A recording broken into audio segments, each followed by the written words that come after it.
ஆண்டவரும் இரட்சகருமாகிய இயேசு கிறிஸ்துவின் நாமத்தில் உங்கள் யாவருக்கும் அன்பின் வாழ்த்துக்கள். என அன்பானவர்களே, இந்த நாளிலும் தேவனாகிய கர்த்தர் நம்முடைய வாழ்வில் மிகப்பெரியதான ஒரு முடிவை உண்டாக்கப் போகிறார். எண்ணற்ற மக்களுடைய இருதயத்தில் ஒரு பெரிய கேள்வி இருக்கிறது. ஜெபிக்கிறேன், ஏன் எனக்கு ஒரு நல்ல ஒரு முடிவு இல்லை?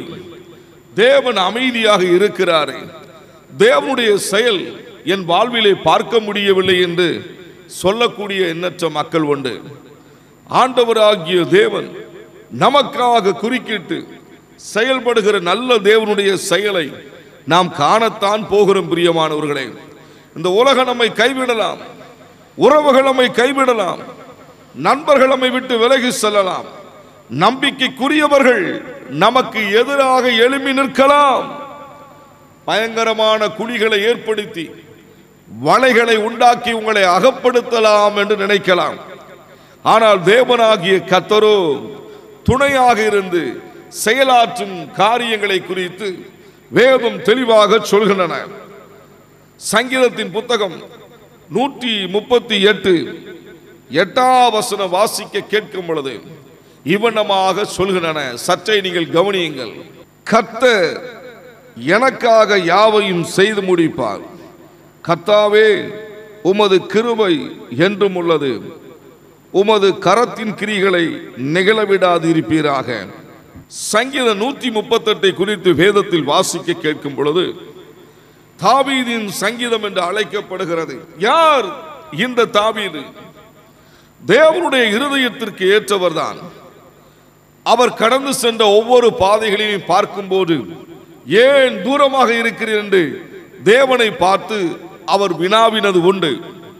அதே சங்கீதக்காரன் இவ்வண்ணமாக சொல்கிறான், இத்தனை சோகங்கள் இருந்தாலும், இத்தனை வேதனைகள் இருந்தாலும், தேவன் அமைதியாக இருந்தாலும், எனக்கு ஒரு காரியம் தெரியும், என் தேவனாகிய கர்த்தர் எனக்காக யாவையும் செய்து முடிப்பார், யாவையும் செய்து முடிக்கிற கர்த்தர் என்று அவர் அறிக்கையிடுகிற செய்தியை மேலும் சுட்டி காட்டுகின்றன.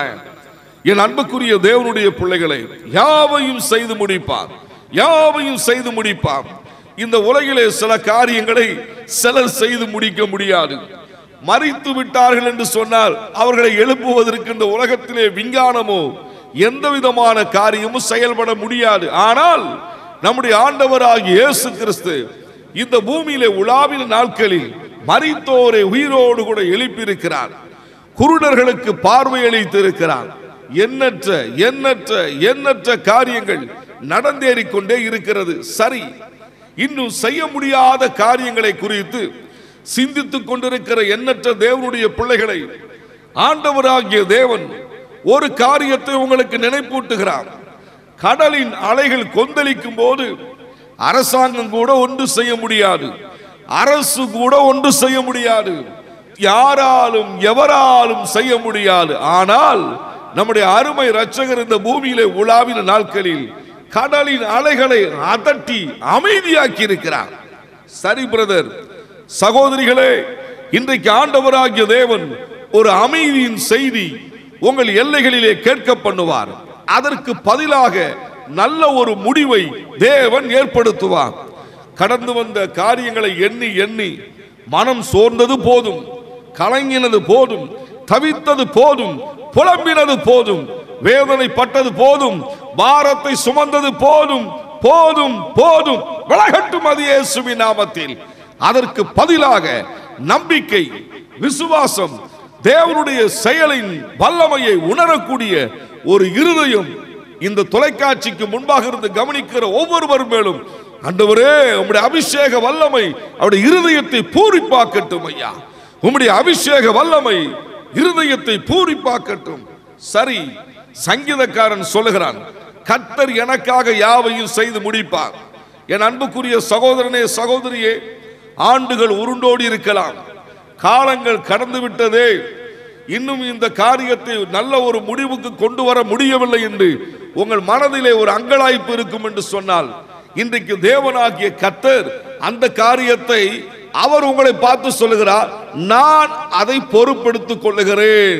பிரதர், சிஸ்டர், வாலிப சகோதரனே, பெரியவர்களே, தொழில் செய்கிறவர்களே, கர்த்தர் சொல்லுகிறார், உங்களால முடியாமல் இருந்த காரியத்தை நான் பொறுப்பெடுத்துக் கொள்ளுகிறேன்.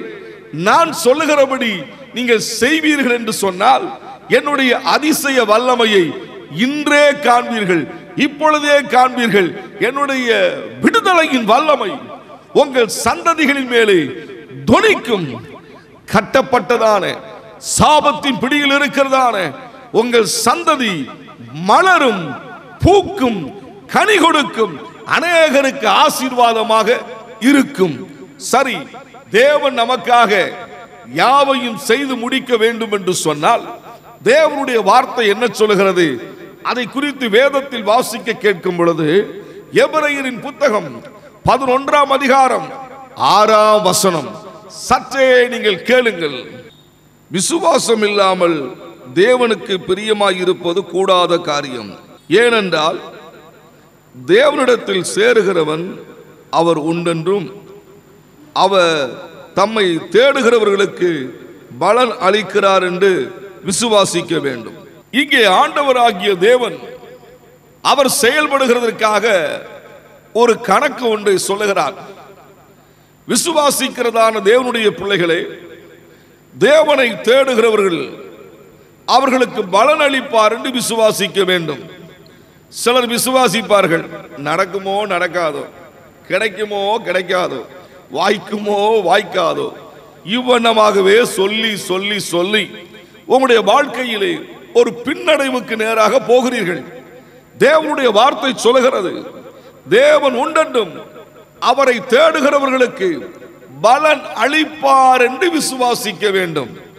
சரி, இந்த தொலைக்காட்சியை பார்த்து கொண்டிருக்கிற என் அன்புக்குரிய உள்ளங்களே, பெரியவர்களே, உங்களுடைய விசுவாசத்தின் அளவை சற்று நீங்கள் ஆராய்ந்து பாருங்கள். என்ன விசுவாசத்தோடு அறிக்கையிட்ட காலங்கள் உண்டு, எத்தனையோ அதிசயமான காரியங்களை கண்டு சாட்சி பகிர்ந்த காலங்களும் உண்டு. ஆனால் இன்றைக்கு உங்களுடைய விசுவாசத்தில் ஒரு தடுமாற்றம், ஒரு போராட்டம், ஒரு தத்தளிப்பு, நம்ப முடியாத சில காரியங்கள் உங்கள் எல்லைகளை நெருக்கி ஒடுக்கி உங்களை மிரட்டி கொண்டிருக்கிறது. பிரதர், இன்றைக்கு ஆண்டவர் உங்களை தப்புவிக்கிற ஒரு நேரம் வந்துவிட்டது என்று சொல்லுகிறார். கைகளை தட்டி கர்த்தரை மகிமைப்படுத்துங்கள். தப்புவிக்கிற நேரம் வந்துவிட்டது. எப்பொழுது? உங்கள் மனதில் ஒரு எண்ணம் இருக்க வேண்டும், தம்மை தேடுகிறவர்களுக்கு தேவன் பலன் அளிப்பார் என்று. அப்படிப்பட்டதான ஒரு விசுவாசம் இருக்க வேண்டும். பல நேரங்களிலே நம்முடைய விசுவாசம் கம்பீரமாக இருக்கும்.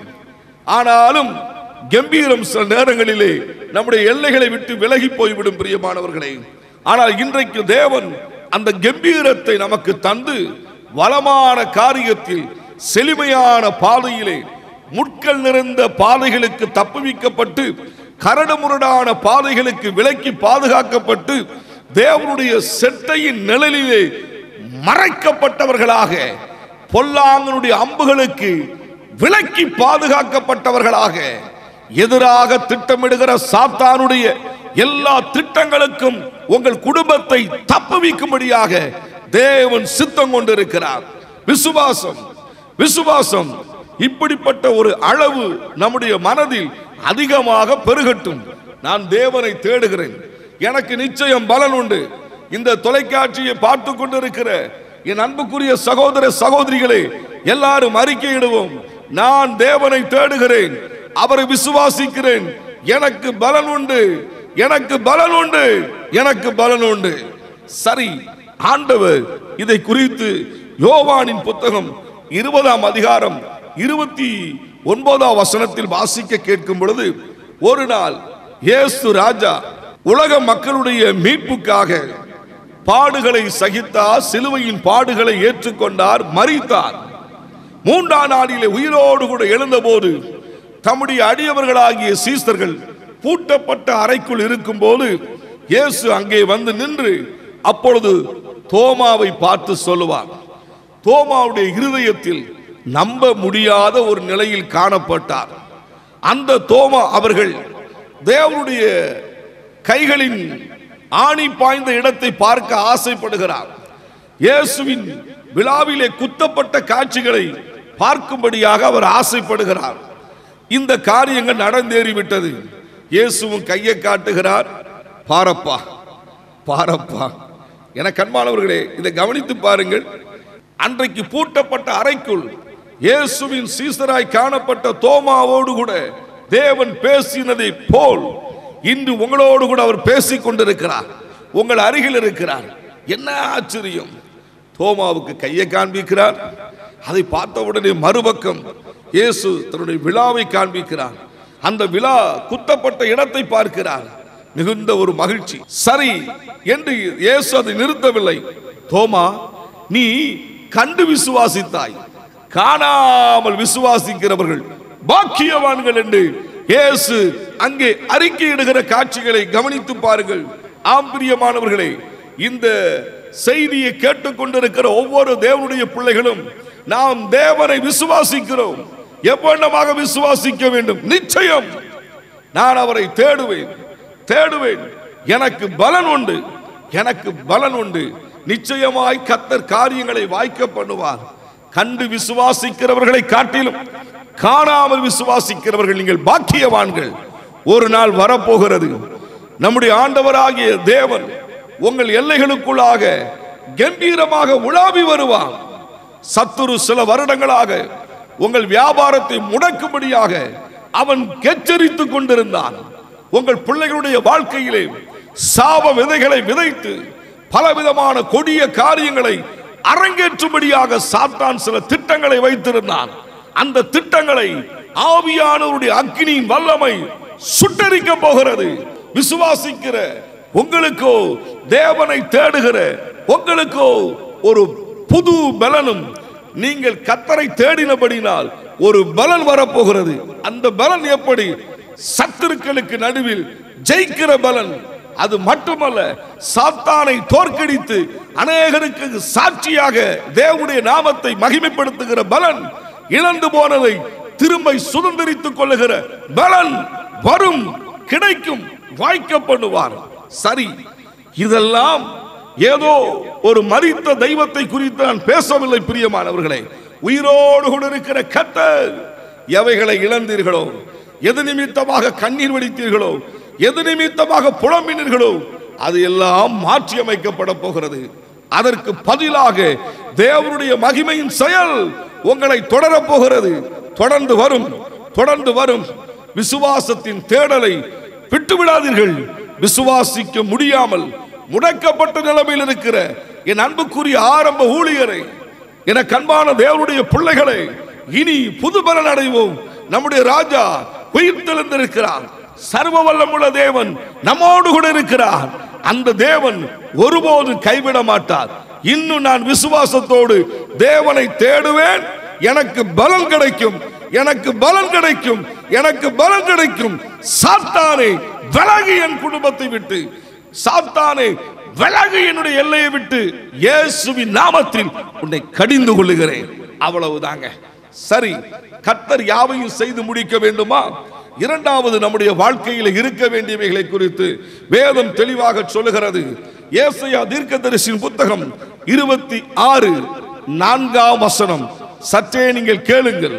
கர்த்தரை என்றென்றைக்கும் நம்புங்கள். கர்த்தராகிய யெகோவா நித்திய கன்மலையாய் இருக்கிறார். இங்கே வாசிக்க கேட்கும் பொழுது வேதம் சொல்லுகிறது, கர்த்தரை என்றென்றைக்கும் நம்புங்கள், என்றென்றைக்கும் நம்புங்கள். என கண்பானவர்களே, சில காலங்கள் நம்ப முடியாமல் நீங்கள் இருந்திருக்கலாம்.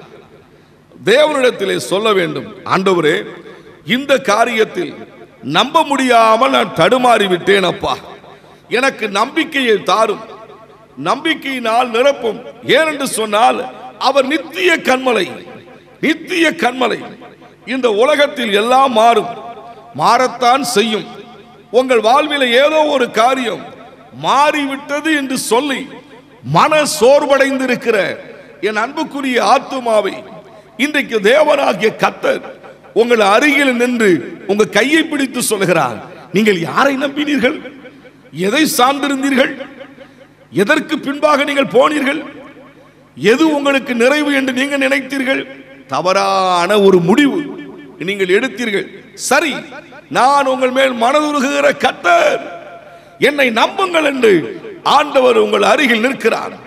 நீங்கள் கர்த்தரை என்றென்றைக்கு நம்புவீர்கள் என்று சொன்னால் தேவனாகிய கர்த்தர் உங்களுக்காக யாவையும் செய்து முடிப்பார், யாவையும் செய்து முடிப்பார். பல நேரங்களிலே தேவனுடைய பிள்ளைகள் உலக மக்களையும் உயர்ந்த பதவியில் இருக்கிறவர்களையும் எல்லாரையும் நம்பி பார்த்து கடைசியில கைவிடப்பட்ட நிலைமையில தான் கர்த்தரை நம்பக்கூடியவர்களாக இருப்பார்கள். உங்களை குறை சொல்லவில்லை, தவறு இழைத்து விடக்கூடாது. தவறான நம்பிக்கை கிறிஸ்தவ வாழ்க்கையிலே கிறிஸ்துவை சொந்த இரட்சகராக ஏற்றுக்கொண்ட நம்முடைய வாழ்வில் வந்துவிடக்கூடாது. கடைசி வரைக்கும் நம்முடைய மூச்சு இந்த உலகத்தை விட்டு போகும் வரைக்கும் நம்முடைய நம்பிக்கை நித்திய கன்மலையாம் கிறிஸ்து இயேசுவாகிய தெய்வத்தின் மேல் இருக்க வேண்டும். சரி, என் அன்புக்குரிய சகோதர சகோதரிகளே, இப்பொழுது உங்களிடத்தில் கேள்விகள் கேட்கப்படுகிறது. எல்லாரும் நீங்கள் பதில் சொல்ல வேண்டும். உங்களுடைய நம்பிக்கை எங்கே எங்கே இருக்கிறது? நித்திய கன்மலையாகிய கிறிஸ்துவின் மேலா, இல்லை என்று சொன்னால் நீங்கள் எதையோ நம்புகிறீர்களா?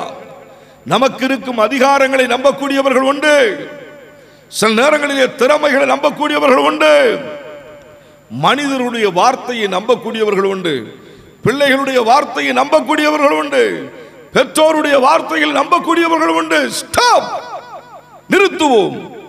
இன்றைக்கு ஆண்டவர் அதை வெறுக்கிறார். என்னை நோக்கி பாருங்கள், நான் தான் உங்களுக்காக சிலுவையில் ரத்தம் சிந்தினேன், நான் தான் உங்களுடைய சாபங்களை ஏற்றேன், நான் தான் உங்களுக்கு நல்ல முடிவை உண்டாக்கும்படியாக கடைசி வரைக்கும் உங்களோடு கூட இருப்பேன் என்று வாக்கு பண்ணினேன். என்னுடைய வார்த்தையை நம்புங்கள் என்று இயேசு அன்போடு கூட அழைக்கிறார், அன்போடு கூட அழைக்கிறார். இப்பொழுது நம்முடைய நம்பிக்கையை புதுப்பித்துக் கொள்ளுவோம், அப்படியே திரும்புவோம். சரி, இவ்வளவு காலம் இதை நம்பிட்டையா, அதை நான் விட்டுருந்தேன், அதை விட்டுருந்தேன், இனி கர்த்தரை நம்புவேன். உங்கள் காரியத்தை நல்ல ஒரு முடிவை ஏற்படுத்துவார். ஒரு நாளில் நடந்த காட்சி, ஆண்டவராகிய தேவன் இஸ்ரவேல் ஜனங்களை எகிப்திலிருந்து நடத்தி கொண்டு வருகிறார். எங்கே கொண்டு போகிறார்? சிறப்பான கானான் தேசத்திற்கு பயணம் தொடங்குகிறார்கள். வழியிலே நடக்கிற ஒரு காட்சியை கவனித்து பாருங்கள். அந்த ஜனங்களுடைய இருதயத்தில் ஒரு ஆசை புறப்பட்டு விட்டது. அவர்களுக்கெல்லாம் இறைச்சி சாப்பிட வேண்டும், ஒரு தேவை இறைச்சி அவர்களுக்கு வேண்டும் என்று கேட்க தொடங்கினார்கள். அதற்காக அழுதார்கள் என்று தேவனுடைய வார்த்தை என்னாகமம் 11ஆம் அதிகாரத்திலிருந்து நீங்கள் வாசிக்கும் போது தெரிந்துவிடும். அழுகிறார்கள், எங்களுக்கு அது வேணும், இறைச்சி வேணும். சரி, இந்த காரியத்தை நம்பிக்கையோடு தேவ சமூகத்திற்கு மோசே எடுத்து செல்கிறார். இதைத்தான் நீங்கள் தேவனுடைய பிள்ளைகள் கவனிக்க வேண்டும். பல நேரங்களிலே நம்முடைய வாழ்க்கையில தேவைகள் வரும்போது, நம்முடைய வாழ்க்கையில ஏதோ ஒரு காரியம் நடக்க வேண்டியதாக இருக்கும் போது, சில முடியாத காரியங்கள் முடிய வேண்டும் என்று சொன்னால் தேவ சமூகத்திற்கு போக வேண்டும், தேவ சமூகத்திற்கு நாம் போக வேண்டும். சிலர் என்ன செய்வார்கள்? அவர்களே முயற்சி எடுத்துக் கொண்டிருப்பார்கள். நான் உங்களை பார்த்து கேட்கிறேன், உங்கள் இல்லங்களிலே சில பொருட்களை இணைக்கும் போது அது தடையாக இருக்கும், என்னன்னே புரியாது. ஏன் அதற்காக நீங்கள் ஜெபிக்க கூடாது? சரிங்க, ஒரு எலக்ட்ரிக்கல் சம்பந்தமா ஏதோ ஒரு பிரச்சனை வருகிறது, அதற்காக நீங்கள் ஏன் ஜெபிக்க கூடாது? நீங்கள் வைத்திருக்கிறதான 4 சக்கர வாகனங்கள், 2 சக்கர வாகனங்களிலே சில காரியங்கள் நடக்கும் போது அந்த மெக்கானிக்கல் ஷாப்புக்கு போகும் முன்பாக ஏன் நீங்கள் ஜெபிக்க கூடாது? அது மட்டுமல்ல, வியாதி பலவீனங்கள் வரும்போது மருத்துவமனைக்கு போகும் முன்பாக ஏன் தேவனிடத்தில் சொல்லக்கூடாது? உங்களுக்கு வருகிறதான நெருக்கத்தில் கர்த்தருக்கு ஏன் தெரியப்படுத்தாமல் இருக்கிறீர்கள்? உங்களுக்கு பண தேவை இருக்கலாம், உங்கள் பிள்ளைகளுக்கு ஏதோ கொடுக்க வேண்டியதாக இருக்கலாம், பிள்ளைகளே பெற்றோருக்கு நீங்கள் கொடுக்க வேண்டியதாக இருக்கலாம், அது மட்டுமல்ல பேங்குக்கு செலுத்த வேண்டிய காரியமாக இருக்கலாம். இவைகளுக்கெல்லாம் நீங்கள் ஜெபிக்கிறீர்களா என்பதை யோசிக்க வேண்டும். தேவன் மேல் ஒரு நம்பிக்கையோடு சில கேட்பாங்க, ஆண்டவர் என்ன வானத்தில் தான் கொடுப்பார்? ஹலோ பிரதர், அப்படி அல்ல. வானத்திலிருந்து கொடுக்க முடியும், எங்கிருந்தும் ஆண்டவர் கொடுக்க முடியும். ஆனால் நீங்கள் கர்த்தரை நம்பி அவரிடத்தில் சொல்ல வேண்டும் என்று அவர் எதிர்பார்ப்பார். நீங்கள் சொல்லாமல் உங்கள் எல்லைகளுக்குள் தேவன் வந்து கிரியை செய்ய மாட்டார். அது யாருக்கு செய்வார் என்று சொன்னா, அவரை 100க்கு 100 நம்பிக்கொண்டிருக்கிற மக்கள் சிலர் உண்டு. அவர்களுடைய எல்லைகளிலே அவர்கள் அறியாமல் இருக்கும் போது கிரியை செய்வார்.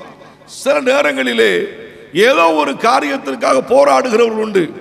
நீங்களா இருந்தாலும் உங்களுக்கு அவர் செய்ய வல்லமை உள்ளவர். ஆனால் நீங்கள் கர்த்தரிடத்தில் நம்பிக்கையோடு கூட ஜெபிக்க வேண்டும். சில நேரத்தில் முயற்சி எடுத்து கடைசியில் என்ன செய்யனே தெரியாது. நாட்கள் போய்கிட்டே இருக்கும். ஹலோ பிரதர், நீங்களே யோசித்து பாருங்களேன். முயற்சி எடுத்து நாட்கள் போய்கிட்டே இருக்கு. அப்படி செஞ்சு பார்த்தேன், இப்படி செஞ்சு பார்த்தேன், இந்த ஆலோசனை கொடுத்து பார்த்தேன், இதை வாங்கி இணைத்து பார்த்தேன், இப்படி செஞ்சேன், அப்படி செஞ்சேன். ஹலோ, ஜெபம் பண்ணினீங்களாங்கிறதா கேள்வி. கர்த்தர்கிட்ட சொன்னேன், கர்த்தர்கிட்ட ஒப்பு கொடுத்தேன், உங்களால சொல்ல முடியுமா? நீங்கள் சொல்ல வேண்டும். அதுவே உங்களுக்கு ஆசீர்வாதம். இஸ்ரவேல் ஜனங்கள் இறைச்சி கேட்ட போது மோசே கர்த்தரிடத்தில் சொல்லுகிறார். அப்பொழுது மோசேக்கு ஒரு தடுமாற்றம். ஆண்டவரே, இவர்களுக்கு இறைச்சி கொடுப்பேன் என்று சொல்லுகிறேன், எப்படி கொடுப்பீர்? ஆட்டை பார்க்கிறார், இவ்வளவு ஆடுதான் இருக்கிறது. மாட்டை பார்க்கிறார், இவ்வளவு மாடுதான் இருக்கிறது. சமுத்திரத்தின் மச்சங்களை பார்க்கிறார், இது இவ்வளவு வந்தாலும் போதாத ஆண்டவரே என்று அவர் நினைத்த போது தேவனாகிய கர்த்தர் என்ன செய்கிறார்? ஒரு ஆச்சரியமான காரியத்தை செய்யும்படியாய் தேவன் திட்டமிட்டதை பார்க்க முடிகின்றன. அதைத்தான் வேதத்தில் வாசிக்க கேட்கும் பொழுது, என்னாகமம் 11:31 வாசிக்கும் போது இவ்வண்ணமாய் சொல்லுகிறது, கவனியுங்கள். அப்பொழுது கர்த்தரிடத்திலிருந்து புறப்பட்ட ஒரு காற்று சமுத்திரத்திலிருந்து காடைகளை அடித்து கொண்டு வந்து பாளையத்திலும் பாளையத்தை சுற்றிலும் இந்த பக்கம் ஒரு நாள் பிரயாணம் மட்டும், அந்த பக்கம் ஒரு நாள் பிரயாணம் மட்டும் தரையின் மேல் 2 முழ உயரம் விழுந்து கிடக்க செய்தது. இங்கே வாசிக்க கேட்கும் பொழுது தேவனுடைய வார்த்தை தெளிவாக சொல்லுகிறது, அவருடைய தேவைகளை தேவன் ஒரு காற்றை அனுப்பினார். காடைகளை அடித்து கொண்டு வந்து பாளையம் எங்கிலும் அவருடைய கண்களுக்கு மத்தியிலே அவர்கள் விரும்பினதான இறைச்சியை தேவன் ரெடி பண்ணி கொடுத்து விட்டார். என் அன்புக்குரிய தேவனுடைய பிள்ளைகளே, இப்பொழுது சொல்லுங்க, வானத்தில் இருந்தா கொடுப்பார் அப்படியெல்லாம் நீங்க பேசக்கூடாது. நம்முடைய தேவன் எப்படி வேணாலும் செய்வார். ஏனால் அவர்களுக்கு மேலே இருந்தால் வருகிறது. இந்த காடைகளை யாரும் அழைத்து கொண்டு வரவில்லை. கர்த்தர் ஒரு காற்றை அனுப்பி அவர்களுக்கு நல்ல ஒரு முடிவை தேவன் ஏற்படுத்தி கொடுத்தார்.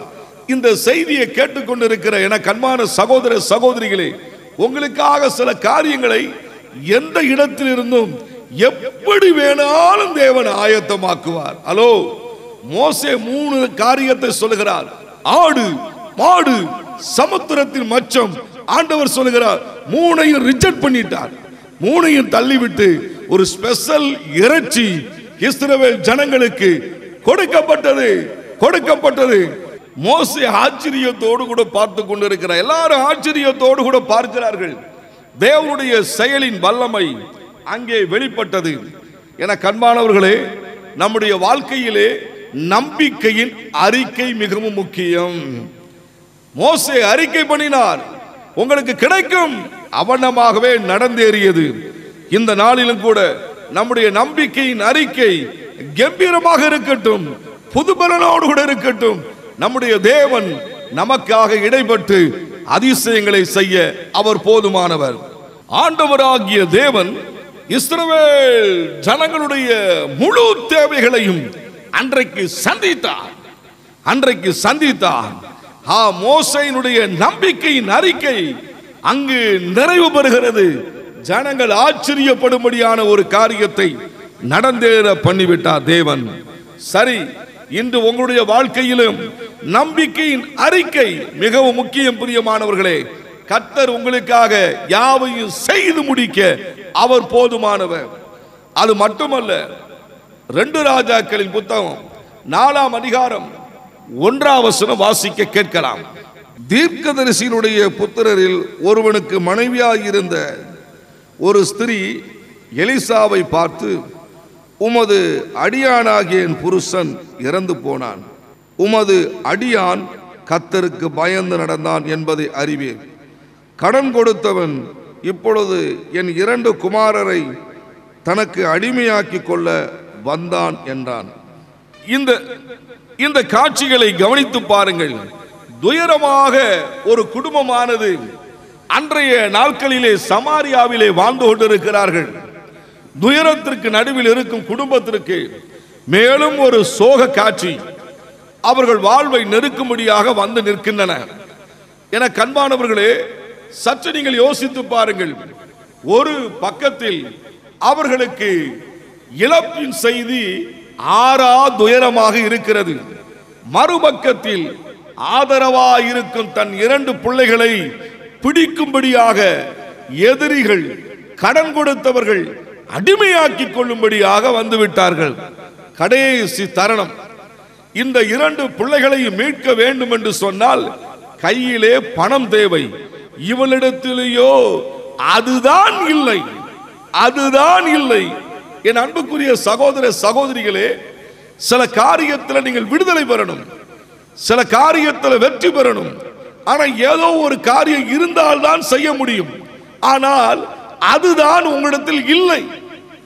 சில சப்போர்ட் உங்களுக்கு இல்லை, சிலருடைய ஆதரவு உங்களுக்கு இல்லை, சில சூழ்நிலைகள் உங்களுக்கு அனுகூலமா இல்லை. இல்லை, அவளுக்கோ பணம் இல்லை, தன் பிள்ளைகளை மீட்பதற்கு வழி ஒன்றும் தெரியாமல் தவிக்கிற ஒரு காட்சி. சரி, இன்று நம்முடைய வாழ்க்கையிலும் கூட இல்லை இல்லை என்கிற காரியத்திற்கு ஒரு முடிவு வரட்டும். அது எப்பொழுது வருகிறது? எலிசா தீர்க்கதரிசி இந்த காரியங்களை எல்லாம் கேட்டு அறிந்து அந்த அம்மாளுக்கு சொல்லப்பட்ட காரியம், நீங்கள் செய்ய வேண்டிய ஒரே ஒரு காரியம், நீங்கள் கடந்து சென்று அயல் வீட்டுக்காரரிடத்திலே வெறும் பாத்திரங்களை வாங்க வேண்டும். ஒன்று. இரண்டாவது, உங்கள் வீட்டுக்குள் கதவை பூட்டி அந்த பாத்திரங்களை வைத்து உங்களிடத்தில் இருக்கிறதான 1 குடம் எண்ணெயை எடுத்து மறு பாத்திரத்தில் வார்க்க வேண்டும். இந்த 2வது சப்ஜெக்ட் முடிகிறது. நல்லா நீங்க கவனிக்க வேண்டும். அயல் வீட்டுக்காரிடத்தில் போனார்கள், வெறும் பாத்திரம் வாங்கினார்கள், கதவை பூட்டி இருக்கிற எண்ணெயை பாத்திரங்களிலே ஊற்ற ஆரம்பித்தார்கள். 2 ராஜாக்களின் புத்தகத்தில் 4ஆம் அதிகாரம் 6ஆம் வசனம் என்ன சொல்லுகிறது? சற்றே நீங்கள் கவனியுங்கள். அந்த பாத்திரங்கள் நிறைந்த பின் அவள் தன் மகன் ஒருவனை நோக்கி, இன்னும் ஒரு பாத்திரம் கொண்டு வா என்றாள். அதற்கு அவன், வேறு பாத்திரம் இல்லை என்றான். அப்பொழுது எண்ணெய் நின்று போயிற்று. ஆண்டவருடைய மகிமையான செயலை குறித்து வேதம் சொல்லுகிறது. தனக்கு இருக்கிறதான அந்த 1 குடம் எண்ணெயை எடுத்து வெறும் பாத்திரங்களே ஊற்றிக்கொண்டே இருக்கிறாள். அது குறைய வேண்டும், ஆனால் குறையவில்லை, ஊற்றிக்கொண்டே இருக்கிறாள். வேதத்தில் வாசிக்க கேட்கும் பொழுது எண்ணெய் நின்று போய் விட்டது. ஹலோ பிரதர், எங்கேயோ இருந்து வந்திருக்கு, எங்கேயோ இருந்து வந்திருக்கு. சில கேட்பாங்க, இப்படிலாம் நடக்குமாயா? அப்படியெல்லாம் சொல்லுவார்கள். உலக மக்கள் சொல்லலாம். தேவனுடைய பிள்ளைகளே, உங்களுக்கும் எனக்கும் தேவனுடைய வார்த்தையின் மேல் ஒருபோதும் சந்தேகம் வரக்கூடாது.